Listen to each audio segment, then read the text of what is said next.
Allahumma sholli ala Muhammad. Bu, ada 3 golongan manusia yang ibadahnya sebagus apapun gak akan diterima oleh Allah, doanya sebaik apapun, sekhusyuk apapun gak akan dikabulkan Allah, bahkan di akhirat gak bisa menerima syafaat Rasulullah. Rungokno toh, walaupun ibadahnya bagus, sholatnya top, bukan cuma yang wajib, sholat sunnah dikerjakan semua, sujud luar biasa, sekali nyosop batuk mentol telu, jadi nyosop 2 kali batuk mentol 6, selesai sholat 3 rupa-rupa rai. Poso bendino, sodakoh nyah-nyoh, zakat orang mufakat, wiridan sak dalan-dalan maca Quran ya turut ratan, berangkat haji tiap tahun, dia pergi umroh seminggu 5 kali, ya iso ngomahe Mekah kok, kan omahe Mekah.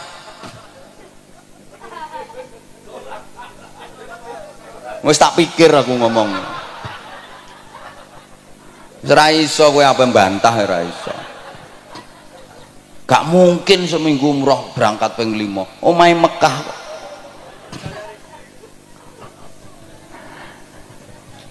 Kalau masuk 3 golongan manusia ini percuma, gak akan diterima Allah. 1, aqul walidain, anak yang durhaka kepada kedua orang tua. Naudzubillah, sehebat apapun anak, kalau sampai durhaka kepada orang tua, berani kepada orang tua, menentang orang tua, melawan orang tua, zalim kepada orang tua, menyakiti hati dan perasaan orang tua, menyia-nyiakan orang tua, padahal si anak hidupnya berkecukupan, kaya, orang tuanya hidup menderita, itu dia mentala. Alah wes kadung,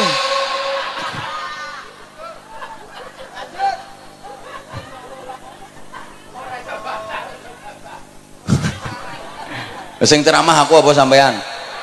Lah iya,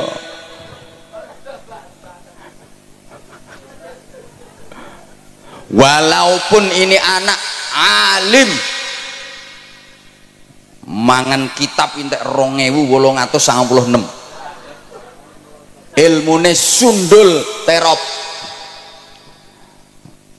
saking pintere sampai iso ngraji entut, ngraji angin ini sak gampang, ngraji entut begitu tikok.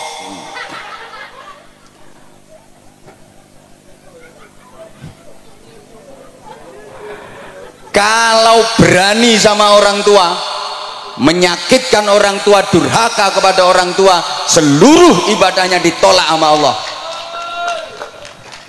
doanya nggak akan dikabulkan oleh Allah, bahkan di akhirat dia nggak bisa menerima syafaat Rasulullah.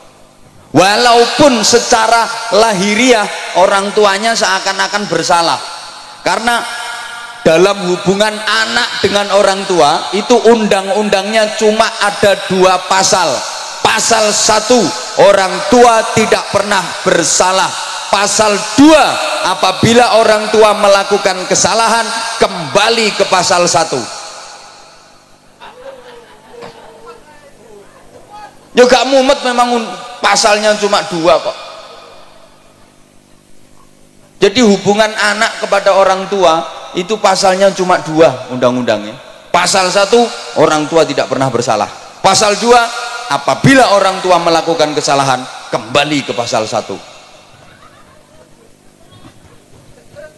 Sehingga kalau sampai terjadi anak ribut sama orang tua, anak gegeran sama orang tua, demi Allah di apa-apa no sing salah anaknya. ana sing mikir ketara gak rukun kae.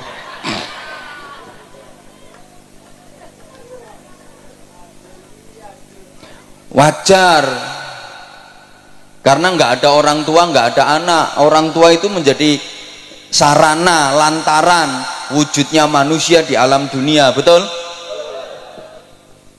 Boleh kene ana sing tanpa wong tua, dadi marang bejudus teko lemah, apa meletek teko watu. Maka saya di mana-mana katakan selamanya anak nggak mungkin bisa membalas budi kepada orang tua, nggak mungkin anak bisa membalas jasa orang tua, nggak mungkin bisa. Orang tua pernah gembol anak, anak nggak pernah gembol orang tua. Wong tua tahu ngeden ngetokno anak, anak gak tahu ngeden ngetokno wong tuane. Ngedene yang ngetokno gedang goreng.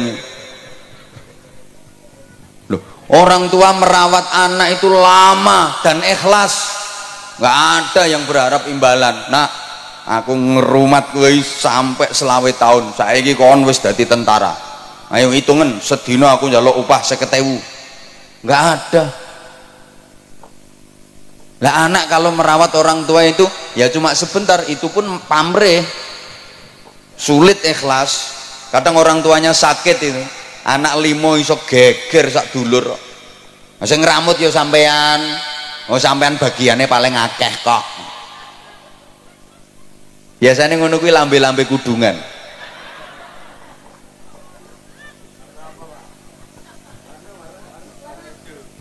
Halo. Halo. Ya. Rungokno. Orang tua merawat anak itu yang diharapkan hidupnya anak. Sing diharap-harap uripe.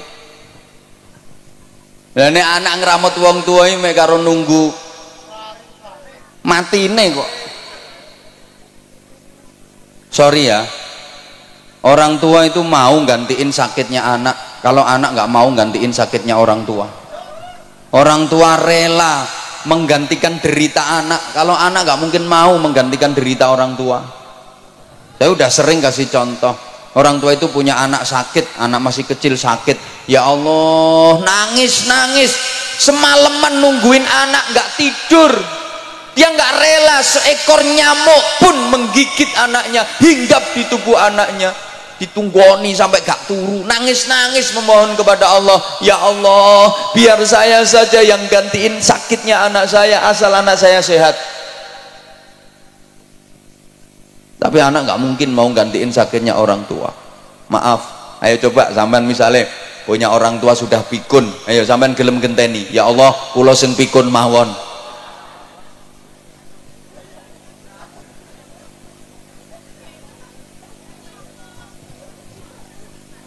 Orang tua tuh punya anak pilek, hidung tersumbat, sing nyumpeli yo umbel, ndak iso ambekan, diapakno? Disedot, dicucup, masya Allah, umbel ya dicucup. Ayo bu, misalnya bapak sampan umbelnya meler, mriki pak, kulo dilatane pak.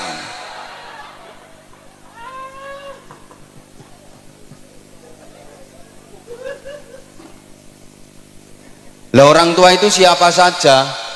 Satu, abul jasad, orang tua kandung, ayah dan ibu kandung. Dua, abur ruh, yang merawat ruh, merawat jiwa, gurunya, kiainya, bunyainya, ustadz ustadzahnya. Hukumnya sama orang tua.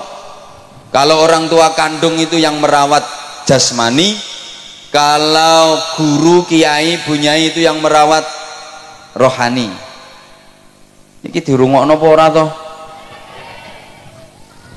Tiga, yang ngasih pasangan hidup, mertua, sama wajib dihormat. Bu, menantu kalau nggak rukun sama mertua, ya sama, itu namanya menantu yang tidak berbakti kepada orang tua, durhaka. Sama. Ada nggak? Ngacung.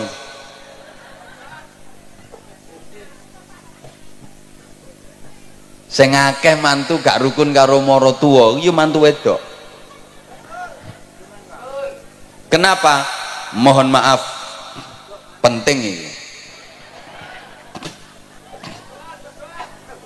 Perempuan itu cenderung serakah.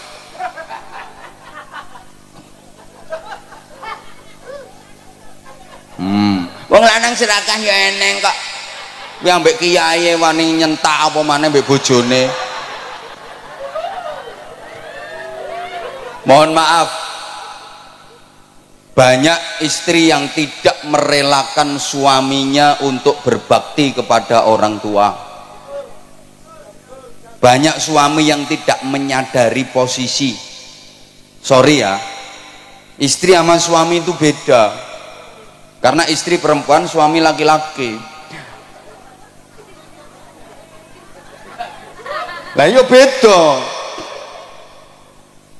Istri itu haknya suami.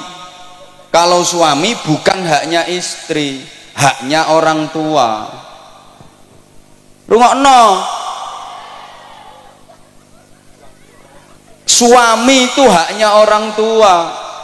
Artinya suami harus lebih memprioritaskan orang tuanya, mementingkan orang tuanya daripada istrinya. Ya sama-sama penting, istrinya penting, orang tuanya penting, tapi perbandingannya lebih dipentingkan orang tuanya daripada istrinya. Ini kalau suami. Beda dengan istri. Istri haknya suami, bukan haknya orang tua. Karena waktu nikah sama orang tuanya sudah diserahkan total kepada suami. Maka istri harus lebih memprioritaskan suaminya daripada orang tuanya. Kalau suami harus lebih mementingkan orang tuanya daripada istrinya. Lah ini yang suka nggak diterima oleh para istri. Suami mau berbakti kepada orang tuanya, dihalang-halangi oleh istrinya. Kadang suami mau ngasih duit ke ibunya, ini si istri ngamuk-ngamuk, diselidiki. Mbok kei pira makmu mau? Mbok kei pira makmu mau? Mbok kei pira? Ya kekno kabeh kono, kekno kabeh, ndang ngusungi rono kabeh, gawa nang gone makmu kabeh kono. Wis klambimu nang digarono pisan, bantalmu sak sarungmu usungi rono, engko bengi nang kelon karo makmu kono.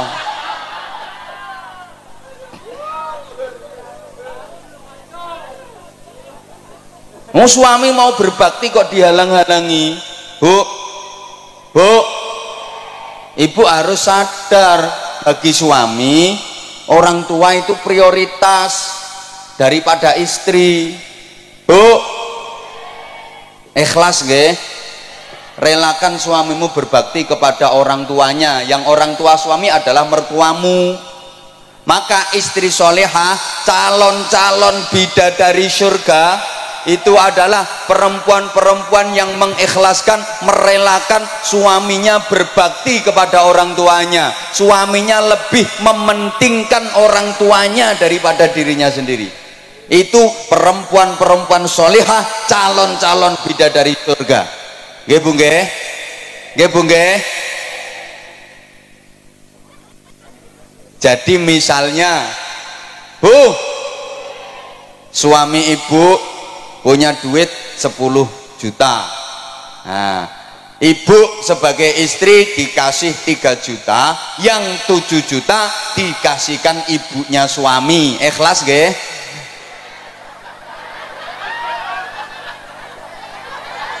Ikhlas nggih?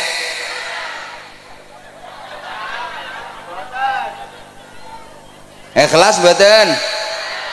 Mulane angel mlebu swargamu ya ngono.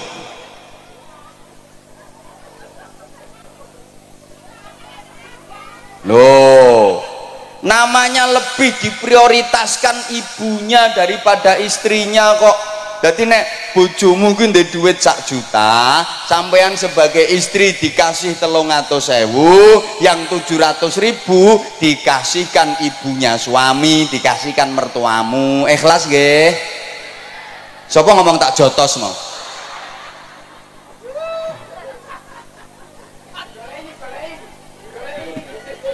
jotos deh. Wi istri apa petinju kok tak jotos deh.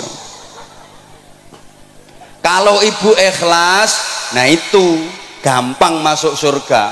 Itu istri solehah dan calon-calon ratu bidadari surga. Halo, rungokno.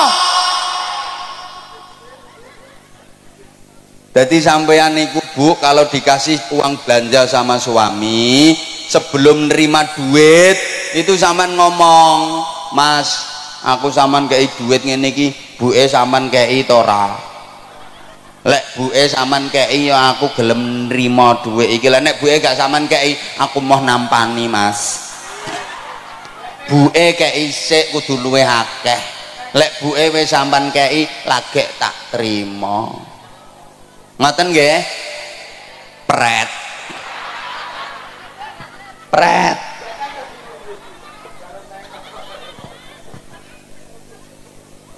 Jadi misalnya ibu dibeliin gelang sama suami, sebelum diterima tuh gelang ngomong, "Ya, aku sama tukono gelang ini iki, ibu sama tukono ora?"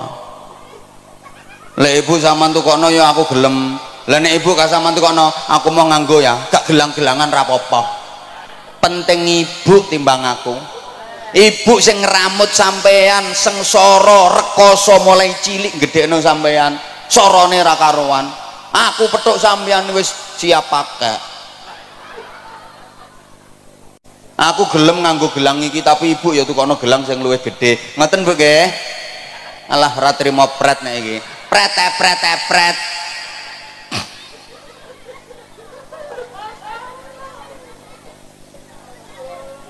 Ibu, jadi misalnya ibu mau diajak berangkat umroh sama suami, ibu harus ngomong, "Ya, aku kata dijak umroh, ibu sampean jak taga. Lek ambek ibu aku ya gelem melu ya. Lah nek ibu gak sampean jak, aku yang mau padha-padhane duwe sampean pas-pasan. Berangkat ambek ibu ae. Aku kari-kari gak apa-apa. Penting ibu timbang aku."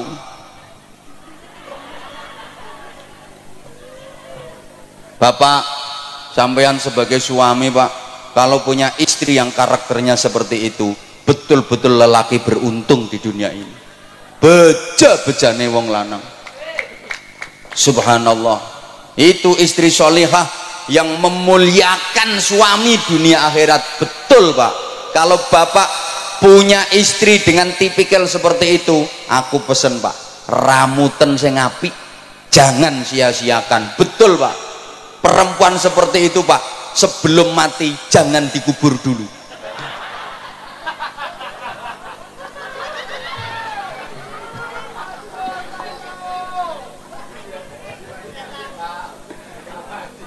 Soalnya langka.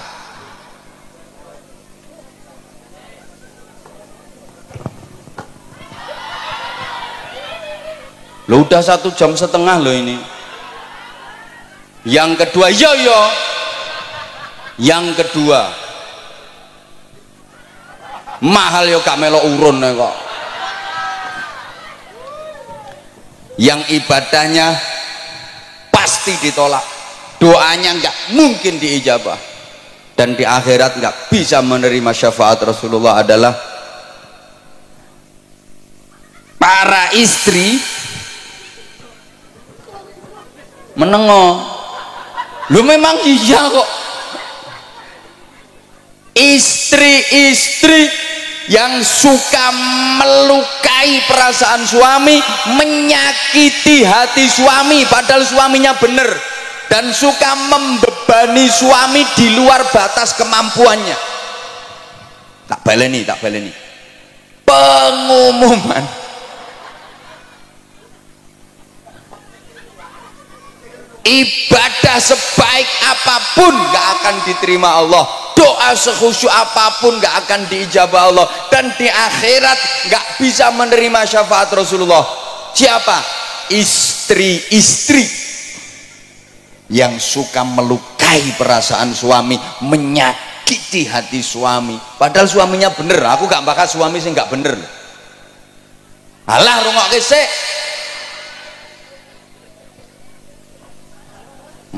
Ucul ya ben balon murah kok. Balon ucul geger ndangak kabeh. Tuku meneh 5.000 kok. Hah? Malah mek 3.000 gegerno pengajian. Halo. Halo. Bu, ini beneran loh, Bu. Rasulullah pernah cerita, besok di akhirat itu ada perempuan yang wujudnya enggak wujud manusia, bentuknya enggak bentuk manusia, tapi ndasnya halah ndasnya itu ndas celeng, terus awak menengok lagi, awaknya awak khimar, wis gampangane ndase celeng awake jaran. Hi, ngeri. Ndase celeng awake jaran. Siapa itu? Ya tadi perempuan yang suka membebani suami di luar batas kemampuan. Wong suami lo penghasilannya sebulan ini lo cuma 2 juta. Nek njaluk blonjo saulan sampai 250 juta.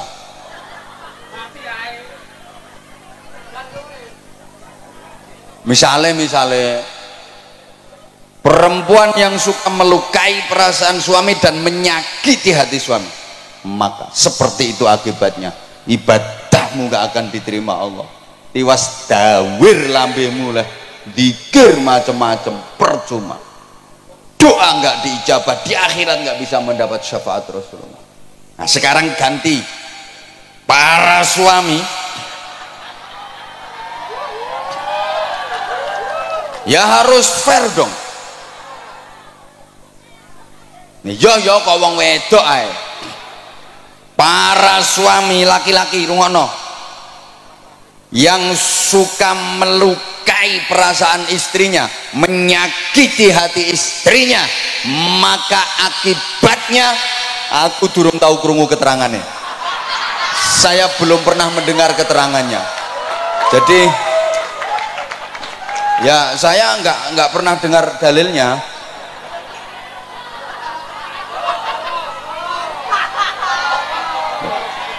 Lah nanti kalau saya sampaikan yo malah keliru kabeh, saya nggak pernah denger kok.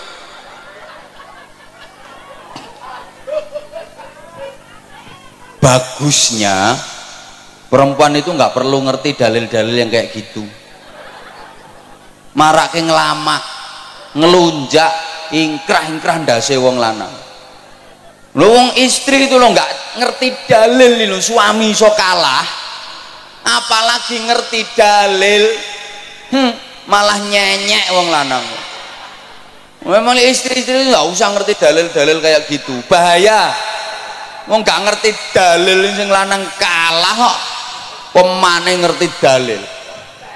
Mulane bro sing urung rabi ya, besok nek rabi golek wong itu sing goblok-goblok kae, gampang dihapusi. Nah pinter-pinternya gak iso ngendalekno nyonyor kae.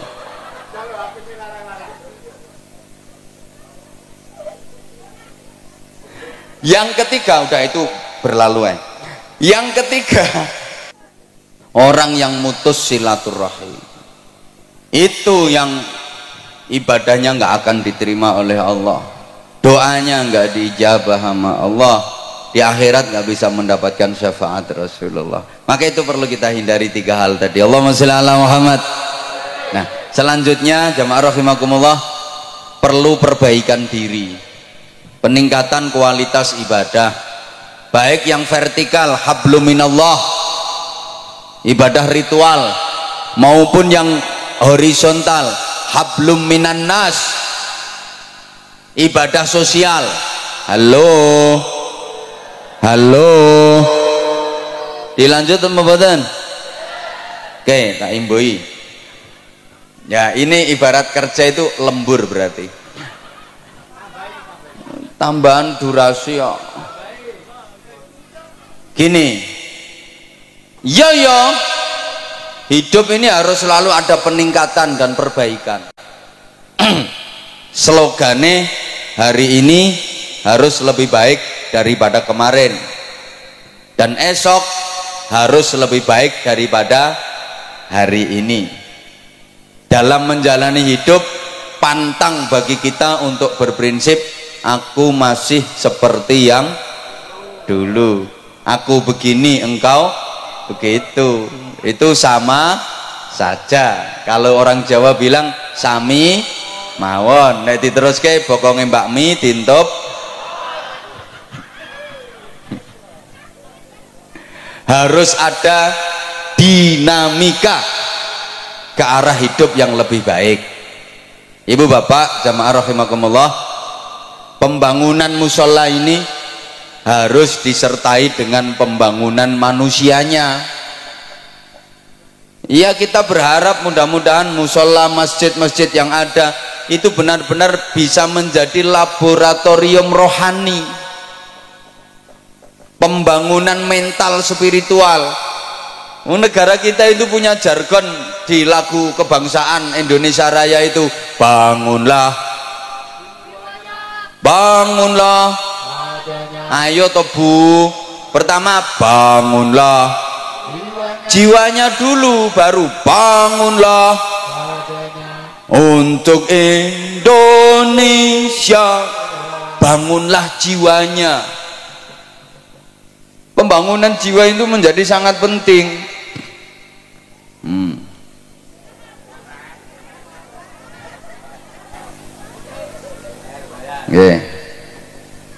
Mohon gelas ini untuk dikeletak.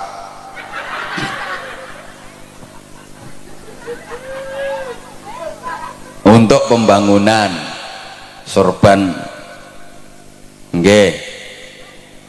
Iya.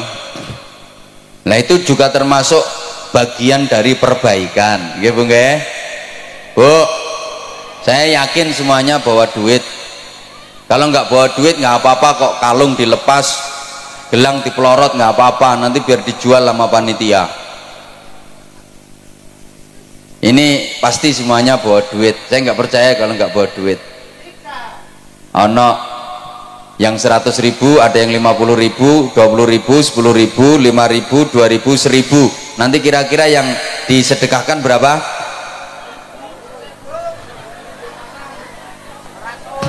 Perlu diingat, sedekah itu yang penting banyak walaupun tidak ikhlas, daripada ikhlas cuma sedikit.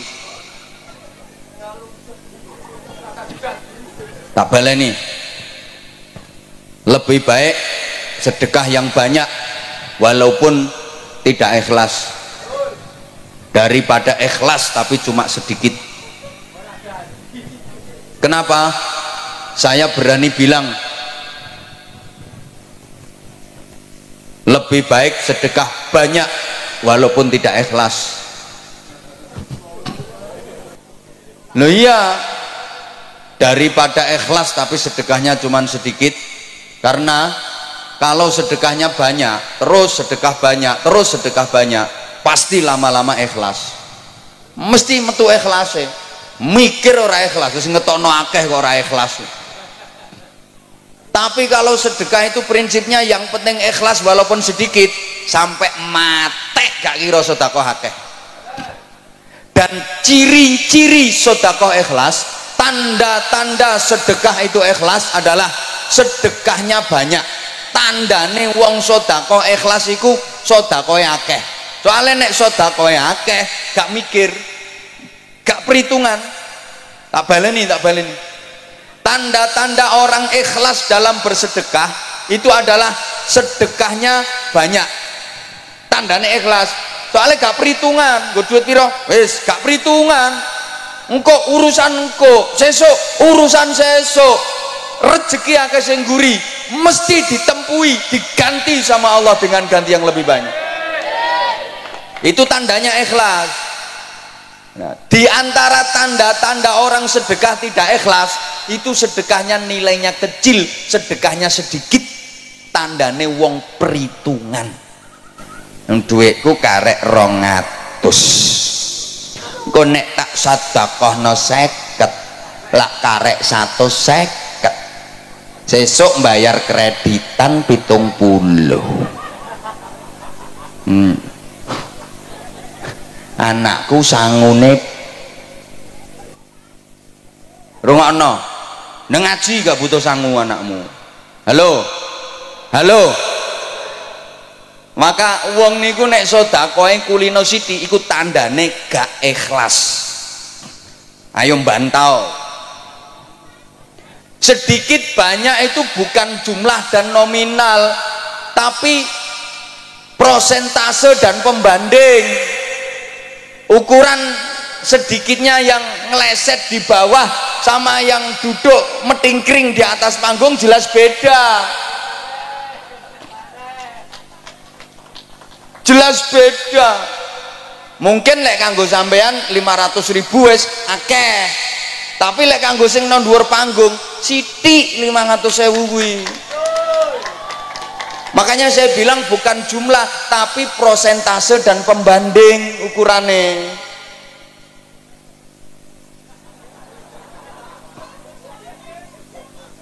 Lah iya, makanya kalau saya katakan di antara tanda ikhlas dalam bersedekah itu sedekah nominalnya banyak, nilainya banyak. Kuwi tandane ikhlas karena dia nggak perhitungan.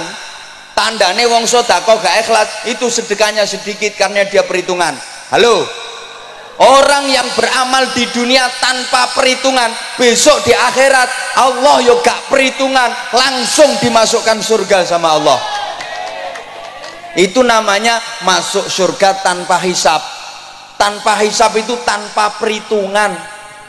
Siapa yang dimasukkan surga tanpa hisab, tanpa perhitungan? Ya orang-orang yang waktu di dunia amalnya tanpa perhitungan. Malaikat yang meriksa itu langsung didhawuhi sama Allah, kasih instruksi, malaikat itu orang waktu di dunia amal tanpa perhitungan, udah sekarang langsung masukkan surga tanpa diperhitungkan amalnya. Coba tuh orang Bojonegoro kok langsung ke surga.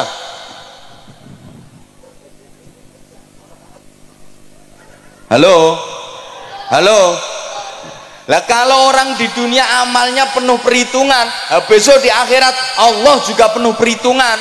Dihitung dulu amal bagusnya ada berapa, amal jeleknya ada berapa, lebih banyak mana tangannya untuk muter tasbih sama untuk kopek jarene, lebih banyak mana itu diperhitungkan semuanya. Lama perhitungan itu, paham gak? Ada yang masuk surga bighairi hisab, tanpa hisab, itu artinya tanpa diperhitungkan amalnya. Orang-orang yang waktu di dunia melakukan amal tanpa perhitungan, besok di akhirat Allah memasukkan surga tanpa perhitungan. Tapi kalau amal di dunia diperhitung, sok no akhirat awas diperhitung karo Gusti Allah.